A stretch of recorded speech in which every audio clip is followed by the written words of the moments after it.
Bonjour à toutes et à tous, bienvenue dans cette nouvelle vidéo. Aujourd'hui une vidéo plutôt simple sur les blocages de base, donc Gaden Barai, Agi-uke, Soto-uke, Uchi-uke et Shuto-uke. Donc vraiment quelque chose de basique et d'académique avec quelques petits détails un peu plus spécifiques pour pouvoir vous permettre d'améliorer la trajectoire de vos blocages, améliorer l'élasticité, avoir une amplitude qui soit correcte, ni trop ni pas assez, et avoir des bonnes trajectoires et des bons placements dans vos bras pour que vous puissiez optimiser vos blocages. Et bien voilà, je vous ai tout dit, donc si vous êtes prêts, c'est parti!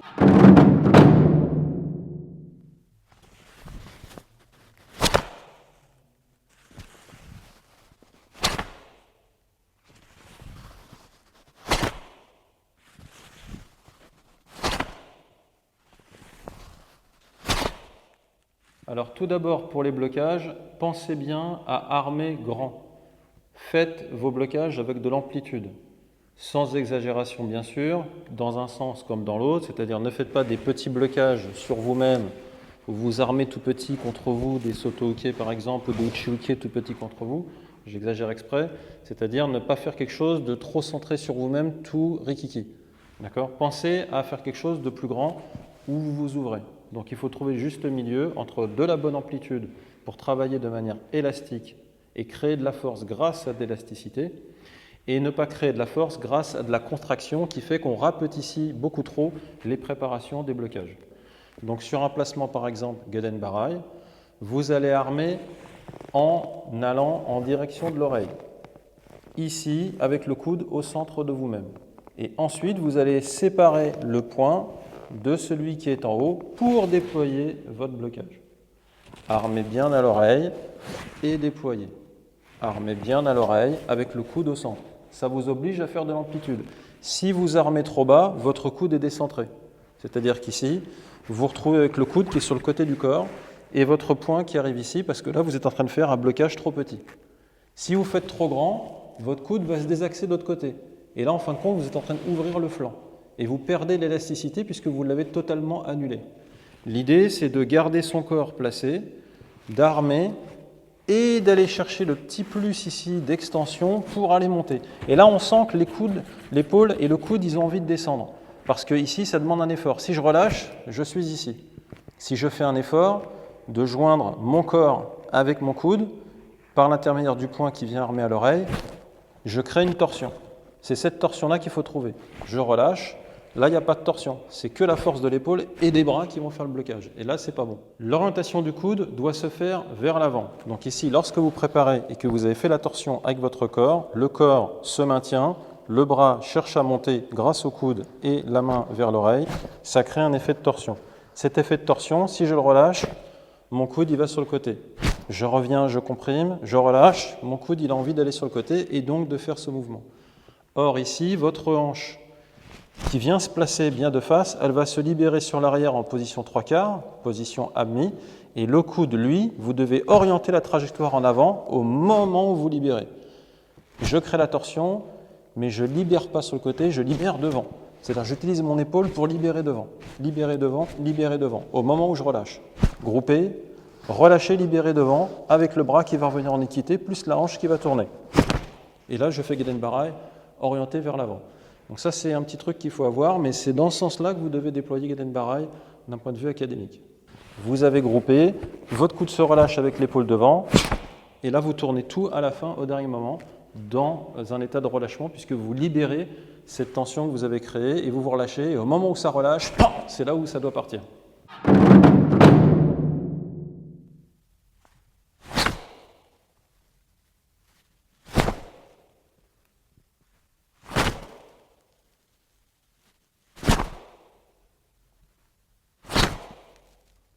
Pour Agi-uke, lorsque vous êtes placé ici, n'oubliez pas que vous devez avoir le milieu de l'avant-bras au niveau du front.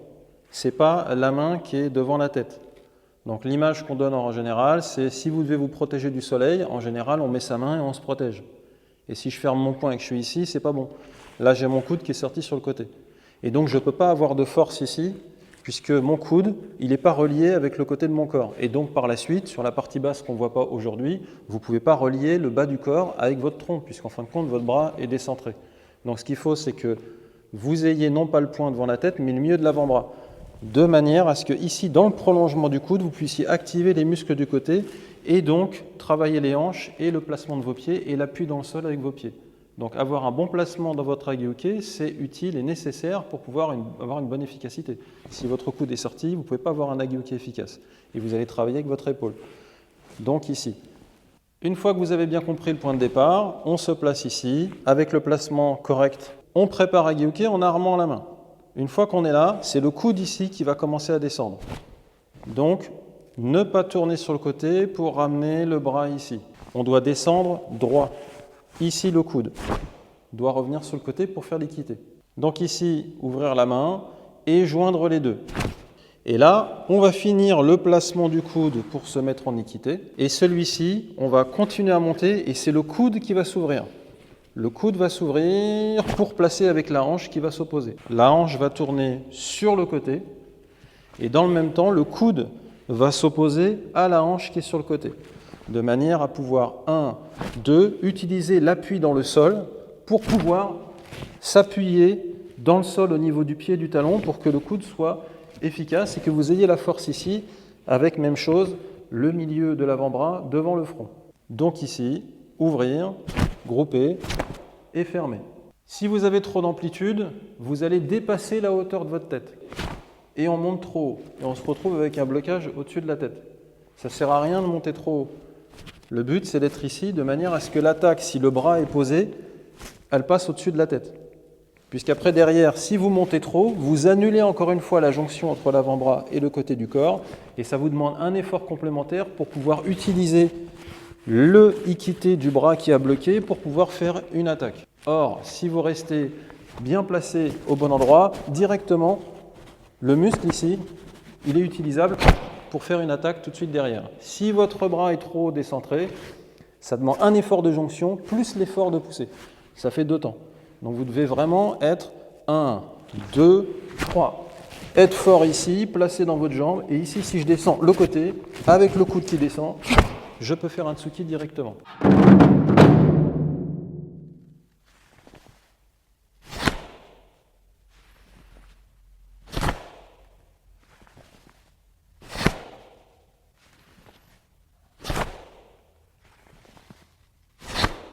Pour s'auto-hooker, toujours la même logique, entre trop et pas assez d'amplitude. Trop d'amplitude, vous allez sortir votre bras, c'est-à-dire qu'ici, vous allez armer trop derrière et vous allez complètement ouvrir le côté ici. Et donc, si vous ouvrez complètement le côté ici, encore une fois, vous perdez la jonction avec le côté du corps et vous allez devoir fermer et utiliser l'épaule pour bloquer. Et vous risquez de faire plus facilement un mouvement circulaire, ce qui n'est pas bon. Donc d'un point de vue académique, il faut plutôt privilégier le fait de se dire que vous avez des bras sur les côtés et vous n'allez pas plus loin que le côté.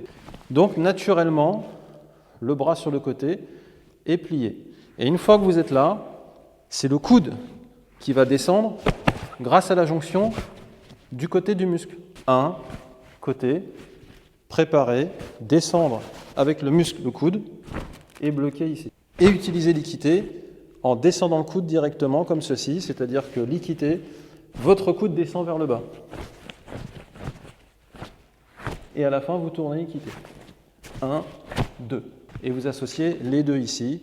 1 plus le coude. 2 coudes. Sur le côté. 2. Ne bloquez pas de manière circulaire comme ceci. Droit. Et si ça tourne, c'est parce que c'est votre hanche qui tourne. Si ici, j'ai mon coude qui descend, plus la hanche qui tourne, mon corps tourne plus la hanche, ça donne l'effet de rotation. Plus le coude, ça tourne parce que mon corps crée la rotation et pas parce que je fais volontairement un effet rotatif.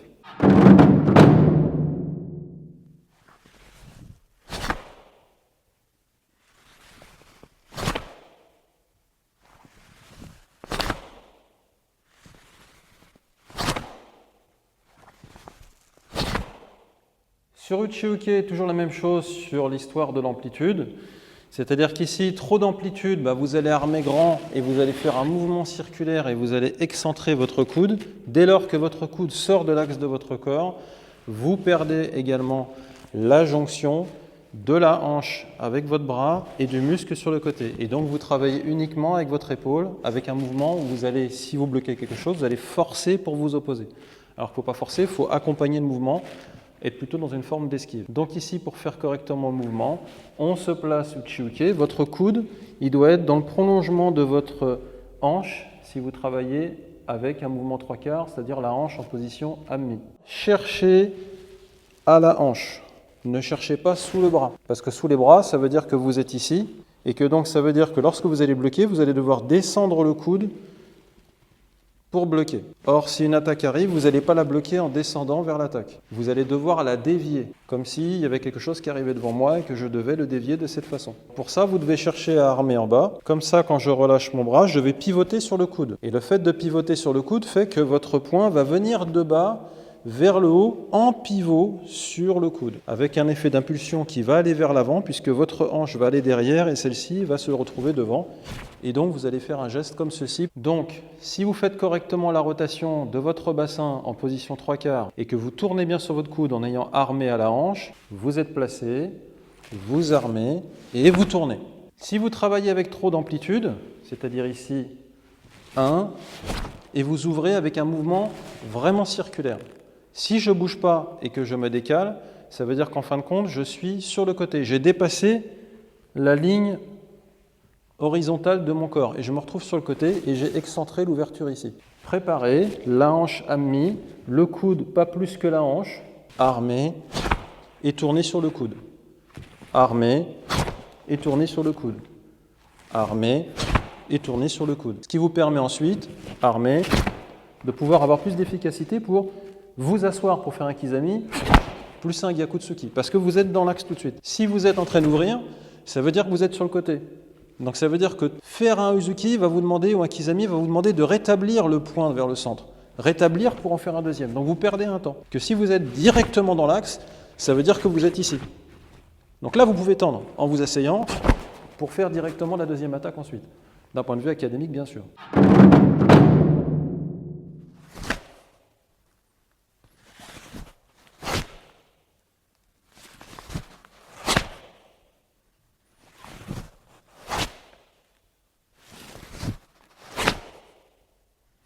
Et enfin, pour finir sur Shuto-uke, c'est la même logique.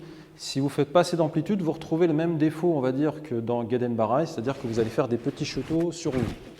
Et là, vous n'avez pas d'élasticité. Si vous avez trop d'amplitude, vous allez aussi déformer. Dans Gedenbarai, on devait associer coude, bras plus tronc pour créer l'opposition. Ici, si j'ouvre la main, j'ai mon placement de Shuto-uke. Ici, Gedenbarai, j'ouvre la main, j'ai mon placement de Shuto-uke.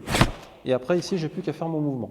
Pour faire le mouvement, c'est aussi la même logique. Ne faites pas de mouvement circulaire. C'est-à-dire ici, j'ai armé et je tourne.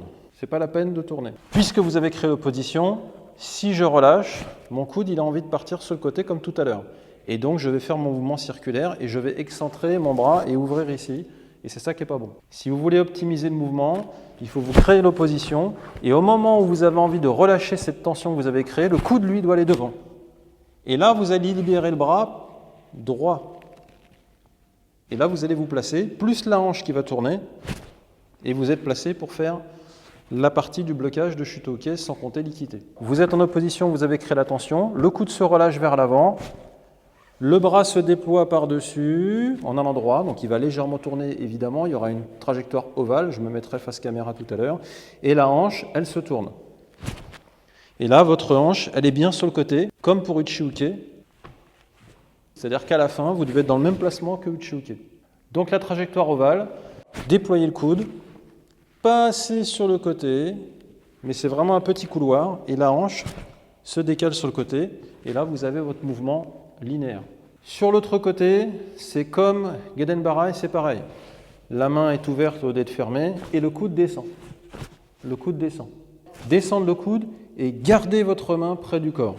La partie qui est proche de vous, c'est le milieu entre, on va dire, le poignet et la fin de l'avant-bras. Là, ici, vous pouvez sentir le muscle qui est sur le côté. Gainez le ventre et gainez la hanche. Et ici, décalez droit avec le coude pour libérer la main. Si vous êtes ici et que c'est votre main qui est au milieu, votre coude est sorti de trop.